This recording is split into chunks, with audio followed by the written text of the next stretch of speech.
తిన్న వెంటనే పొట్టలో నొప్పి వస్తుంటే అజీర్తి చేసిందని అనుకుంటాం. ఏదో ఒక చిట్కా వైద్యం చేసుకుంటాం. కానీ తరచుగా తిన్న వెంటనే పొట్టలో నొప్పి మొదలవుతూ ఉంటే, అది కూడా బొడ్డు పైభాగంలో నొప్పి వస్తూ ఉంటే ఆలస్యం చేయకుండా వెంటనే తగిన పరీక్షలు చేయించుకోవాలి. ఎందుకంటే ఇలాంటి నొప్పి వెనుక ఒక్కోసారి ప్రాణాంతకమైన ప్యాంక్రియాస్ క్యాన్సర్ కారణంగా ఉండే అవకాశం ఉంది. క్లోమ గ్రంథిలో క్యాన్సర్కు కారణాలు, చికిత్సా మార్గాల గురించి ఇప్పుడు తెలుసుకుందాం.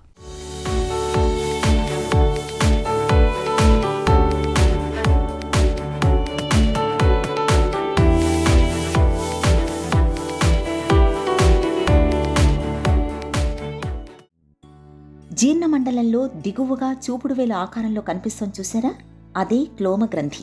మన జీర్ణ వ్యవస్థలో అత్యంత ప్రధానమైన ఈ అవయవం ఇన్సులిన్ వంటి కీలకమైన హార్మోన్లను, కొవ్వు పదార్థాలను జీర్ణం చేసే ఎంజైమ్లను ఉత్పత్తి చేస్తుంది.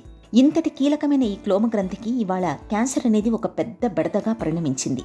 క్లోమ గ్రంథిలో కణజాలం గట్టిపడిపోయిన కణితులు, నీటి బుడగల్లాంటి సిస్టులతో పాటు ఐలెట్ సెల్ క్యాన్సర్ అనేవి ప్రధానంగా కనిపిస్తున్నాయి. క్లోమ గ్రంథిలో క్యాన్సర్ విపత్తుకు జన్యుపరమైన కారణాలతో పాటు ఒత్తిళ్లతో కూడిన జీవనశైలి, వ్యాయామం లేకపోవటం ఇవన్నీ కారణాలేనని చెబుతున్నారు డాక్టర్. ప్యాంక్రియాటిక్ క్యాన్సర్ అనేది మన ప్యాంక్రియాస్ అనే ఒక ఆర్గాన్లో డెవలప్ అయ్యే క్యాన్సర్ అండి. ఇది మనకి డైజెషన్కి హెల్ప్ అవుతుందన్నమాట. అంటే మనం ఫుడ్ తింటే కార్బోహైడ్రేట్స్, ప్రోటీన్స్, ఫ్యాట్స్ ఎలాగో కాంపోనెంట్స్ ఉంటాయో, అందులో ఫ్యాట్స్ కరిగే మనకి ఎంజైమ్స్ వచ్చే ఆర్గాన్ని ప్యాంక్రియాస్ అంటాము. అందులోపల వచ్చే క్యాన్సర్ని ప్యాంక్రియాటిక్ క్యాన్సర్ అంటాం. అయితే ఈ ప్యాంక్రియాటిక్ క్యాన్సర్ ఎందుకు వస్తుంది అనే రీజన్స్ చూసుకుంటే కనుక ముఖ్య కారణాలు చూస్తే అందులో స్మోకింగ్ అండి, అంటే టొబాకో.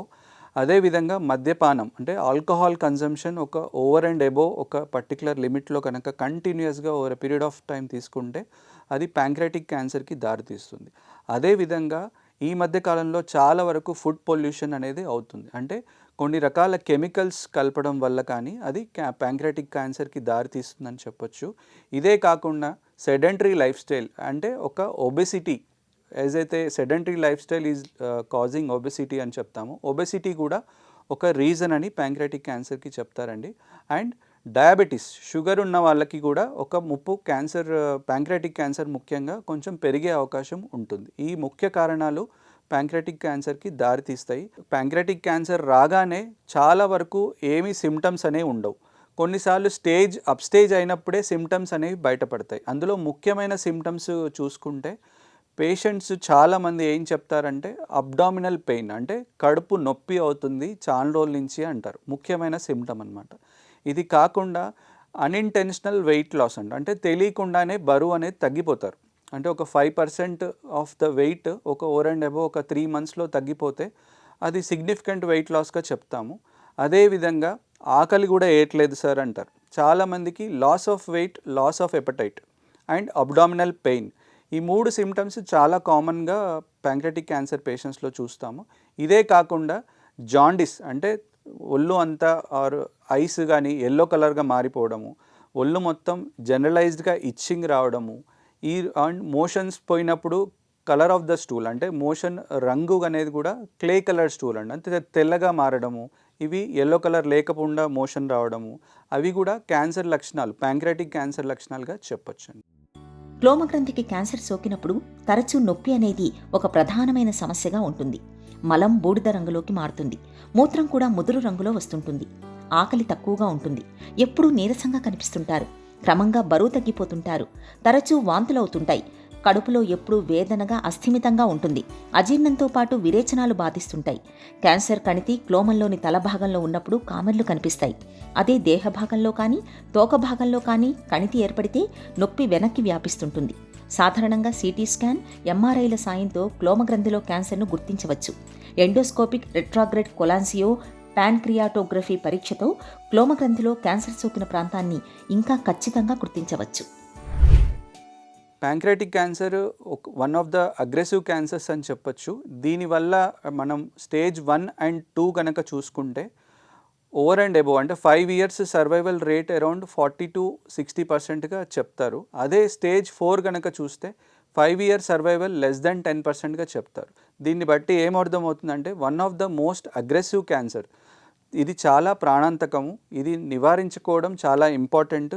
ట్రీట్మెంట్ కనుక ఎర్లీ స్టేజెస్లో చేసుకుంటే క్యూర్ అనేది ఎక్కువగా ఉండే అవకాశం ఉంటుందండి. ప్యాంక్రియాటిక్ క్యాన్సర్ ఈ సిమ్టమ్స్ అన్ని ఎవాల్యుయేషన్ చేస్తున్నప్పుడు కానీ మేము కన్ఫర్మేషన్ టెస్ట్ అనేవి ఉంటాయండి. అందులో 2 టెస్టులు చాలా ఇంపార్టెంట్. అందులో ఎండోస్కోపీ అంటారు. ఎండోస్కోపిక్ అనేది ఒక కామన్గా అందరికీ తెలిసిన టెస్ట్. అంటే కొంచెం మత్తిచ్చేసి కెమెరా లోపలికి పంపించి అన్నవాహిక ఎట్లా ఉంది, ఆ ప్యాంక్రియాటిక్ ఏరియాలో ఎట్లా ఉంది, ఏమైనా మానని పుండ్లు ఉన్నాయా, బ్లీడింగ్ అవుతుందా అనేది తెలుసుకోవచ్చు.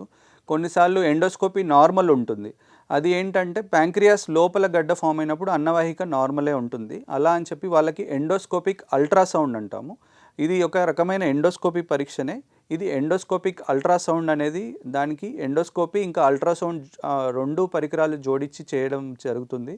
ఇందులో ఆ అల్ట్రాసౌండ్ ద్వారా ప్యాంక్రియాస్ లోపల గడ్డలు ఏమైనా ఉన్నాయా, చుట్టూతా స్ప్రెడ్ ఏమన్నా ఉందా, వీలైనప్పుడు బయాప్సీ తీయగలిగితే అది confirmatory test of pancreatic cancer అని చెప్తారు. వన్స్ ఈ టెస్ట్లు అయిపోయాక సిటీ స్కాన్ కానీ ఎంఆర్ఐ స్కాన్ ద్వారా కూడా మనం ప్యాంక్రియాటిక్ క్యాన్సర్ అనేది కన్ఫర్మేటరీగా చెప్పొచ్చండి. క్యాన్సర్కు ఆపరేషన్ చేస్తే ప్రమాదం అన్న నమ్మకం మనలో చాలా మందిలో కనిపిస్తుంది. ఆపరేషన్ మూలంగా క్యాన్సర్ కణితి పగిలిపోయి ఆ కణజాలం ఇతర ప్రాంతాలకు వ్యాపిస్తుందని అనుకుంటారు. నిజానికది ఒట్టి అపోహ మాత్రమే. జీర్ణాశయ భాగాల్లో వచ్చే క్యాన్సర్లకు ఆపరేషన్ అనేది ఉత్తమ చికిత్స.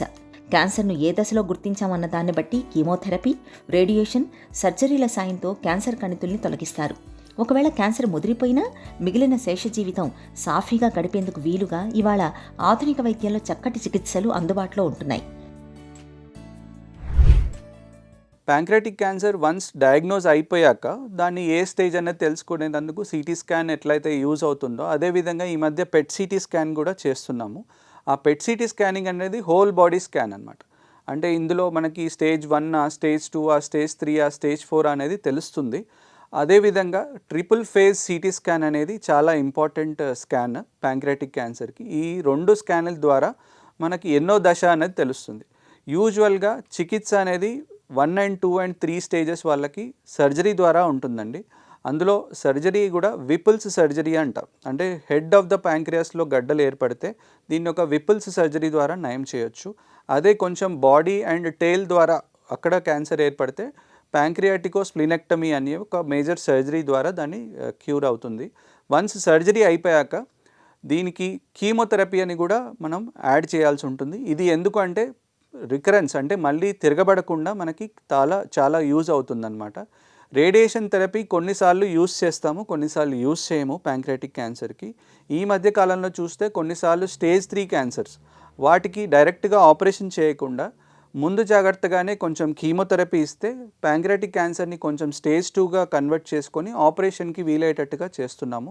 దీనివల్ల సక్సెస్ రేట్ కూడా బాగానే ఉంటుందండి. ముఖ్యమైన ట్రీట్మెంట్ అయితే ఆపరేషన్, అది సర్జికల్ ఆంకాలజీ కన్సల్టెంట్స్ చేస్తారు. దాని తర్వాత మెడికల్ ఆంకాలజీ కీమోథెరపీ ద్వారా చేస్తారు.